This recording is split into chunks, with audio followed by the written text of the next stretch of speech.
I'm Sophie Brannon, and this is SEO in 2023.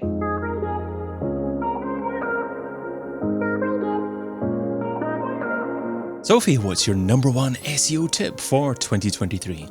So, SEO in 2023 should be all about the user experience and streamlining this at every touchpoint of the user journey across multiple forms of searching, so video, content, and images all combined. It's all about the users and about satisfying their intent in the quickest and easiest way, and UX and SEO are going to be more combined than ever in order to achieve this. So, a prime example is looking at visuals and how important these are going to be, particularly for e commerce sites. With multimodal search on the horizon, images and image quality are going to be hugely important. So, they need to be high resolution without impacting site speed, they need to be properly optimized, have proper alt and title text and attributes, and be really visible on multiple devices and screen sizes, which a lot of websites do struggle with at the moment. All of this is going to play a really big part in picking up traffic in the future across different types of searches.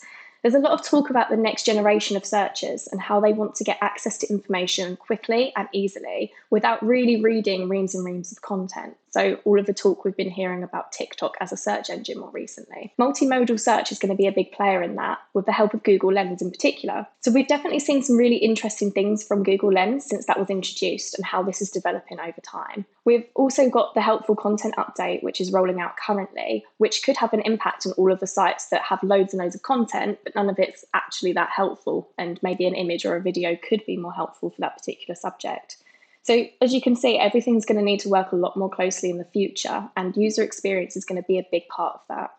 Lovely. Okay, well, multimodal search is certainly a phrase that jumped out. So I guess, can we clarify for SEOs exactly what that means? I mean, for instance, are we talking about someone searching on Google and Google displaying results in multiple forms? Or are we talking about users themselves using different types of platforms to do searches depending on what precisely they're looking for?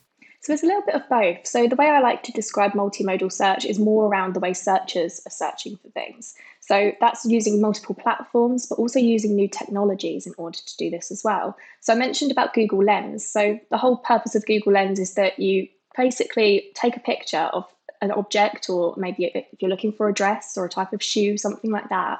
And then the picture will basically bring up all of the different types of search results. And you can look at information about that particular thing. You can go shopping with that particular thing. You can just see videos around it. There's all of these different types of results that will be displayed based on that image. So if, taking the shoe example, if you had an e-commerce store and you were actually selling shoes, perhaps other clothing items, and you wanted to optimize for more progressive forms of search like that, how could you actually optimize your existing content to try and take advantage and perhaps even future-proof the way that your results appeared in search engines?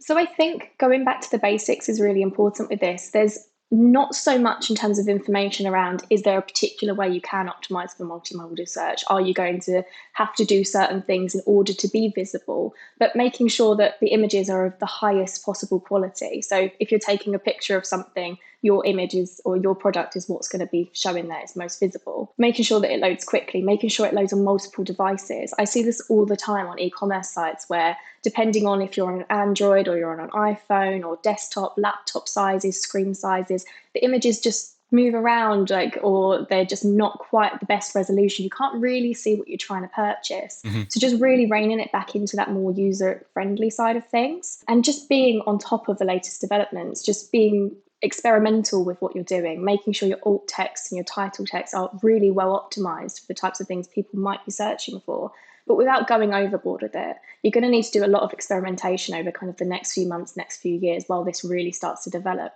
before we really get an understanding of exactly what you need to be doing. But the basics will always apply.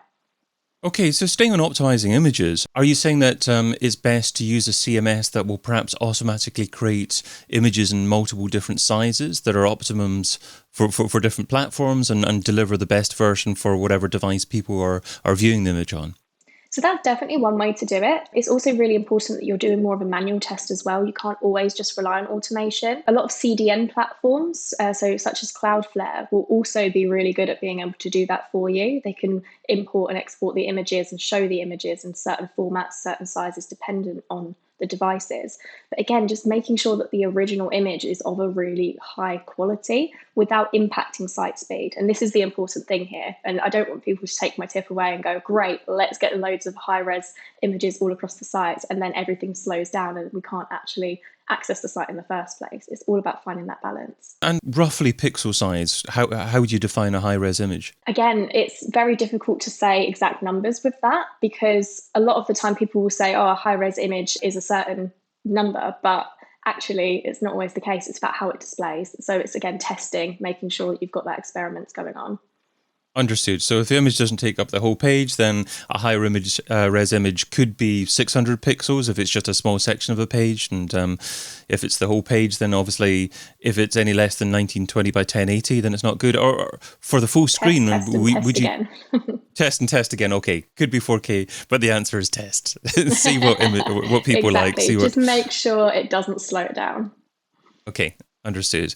Now, you mentioned video content and images at the beginning there as well. So maybe let's turn to video now. How do you optimize video for better UX, and how does that actually improve your SEO? So that's a really interesting question. And I think a lot of this is developing with the multimodal search and everything that's going around that. So a lot of the time, ways that SEOs approach SEO is let's write reams and reams of content. So hopefully the helpful content update is going to have a bit of an impact on that and the way that people are doing that, and not just pushing out loads of content for the sake of it. But there's lots of research that shows that people interact very well with video. And in some cases, a video might actually show more to the user and actually be more aligned with their search intent, depending on what the subject is. So again, similar to kind of images, the way that you'd look at optimizing a video would be around the descriptions if you're looking and uploading it to YouTube, or if you're embedding that into your website, making sure that it's tagged correctly, making sure you've got all of the information that Google needs for that. There's actually a new Search Console report that has started to roll out that is starting to pick up whether or not videos are being indexed. Now, I haven't actually dove too much into that myself yet, but that's something that is another indication that videos are going to be more important moving forward, and that Google's paying a lot more attention to that. And we can see that in search results too. You can see whenever you're putting a search, you don't really get 10 URLs there anymore. You get images, you get carousels, you get social media posts, you get featured snippets, you get knowledge panels. Being able to be aware of all of these things and what's ranking, how it's ranking, is going to really direct your strategy around that. But users generally are interacting very well with video. It shouldn't be something that's disregarded just because you feel like maybe Google can't read it. If it's good for the users, Google's going to start to prioritize it. Is it worthwhile having your own self-hosted video nowadays, or using a service like Wistia so that video can only be viewed on your own website, Vimeo as well? Or is YouTube the all-encompassing beast that you just need to embrace, and you need to embed video from YouTube on your site, and that will perhaps give you a better opportunity of also getting organic traffic from YouTube itself?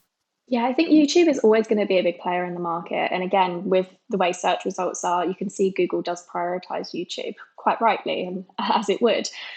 But there's that site speed factor in there as well. If you're embedding the videos, then it's going to have less of an impact on your site speed than what it is hosting the actual video on that page individually, unless it's done through kind of a third party. So it totally is that testing side of things too, making sure you've got that experimentation, seeing what works better, seeing what engages, like what your audience engages with in a much more kind of faster way, as I guess, as well, just making sure they're able to get that information as quickly as possible. I love how your answer to most things is test, just to find out yourself, because it's a much better answer than it depends, certainly. I think that's the thing as well. We can give all of the tips as experienced SEOs and seeing what we know works or what we have seen works on certain clients, but every website ultimately is different. Every website's audience is different. Being able to take what you feel will work based on your knowledge of the audience and just trying it, that's always the best way with SEO. And it's how I've learned a lot myself in terms of optimizing performance. It's just trying things. Sometimes it works, sometimes it doesn't. But we just can see the direction that Google's going in with the multimodal and having all of this different types of multimedia on the site. It's all moving towards strong user experience, way more than it is some keywords in a piece of content. So just understanding that and trying out all of the different ways that you feel you can satisfy your users' intent and what your users are going to best engage with is the best way to approach any kind of strategy. So the form of content that we haven't really talked about so far is good old-fashioned written content. So what are Google looking for now in written content in its ideal form? And how do you deliver great UX through written content? So I'm a big fan of content. My whole background, and before I even got into SEO, was as a content writer. So I'm always a big fan of words, ultimately, more than anything. I have seen the way people write content and Google's understanding of what is good quality content evolve in that time. So in the last 6-7 years, it's changed quite significantly. And I feel like maybe people haven't necessarily evolved with that because there is still a lot of keyword spammy content out there, especially around things like small businesses with location pages, for example. Let's look at, I don't know, glaziers in Essex, glaziers Suffolk, glaziers Reading, wherever it is. People will just start putting those kind of terms regularly within the content because they're like, great, this is what Google likes, it's well optimized, this is going to work. It's not really how it works anymore. It's, again, going back to that user intent.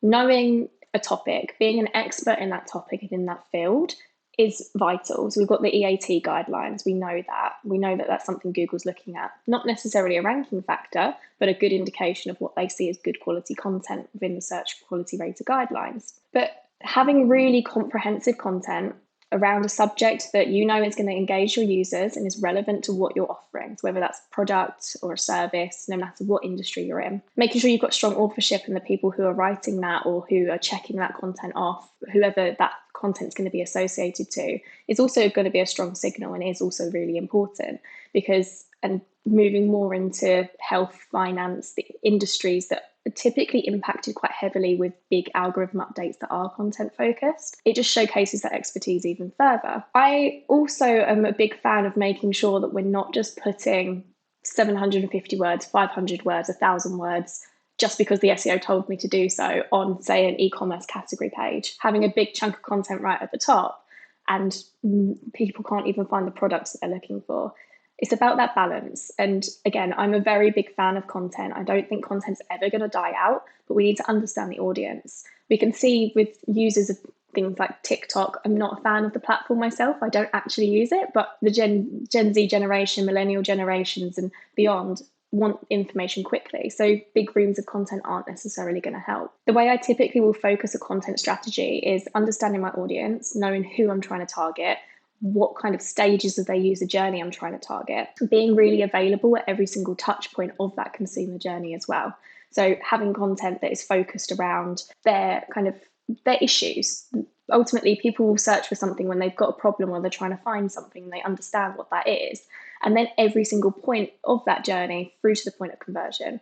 People are spending more time reading content, looking at reviews, watching videos, doing comparisons more than ever before because they've got access to all of this information. So being available at all of those different stages, but balancing what that content needs to have based on that journey.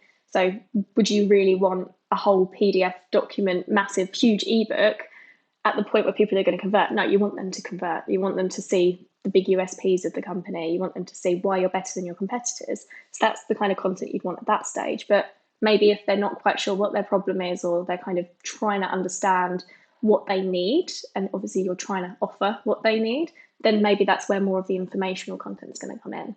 So content will never die, but just making sure that it is focused on users. So going back to my first point of user experience in SEO, it's just going to be side by side moving forward.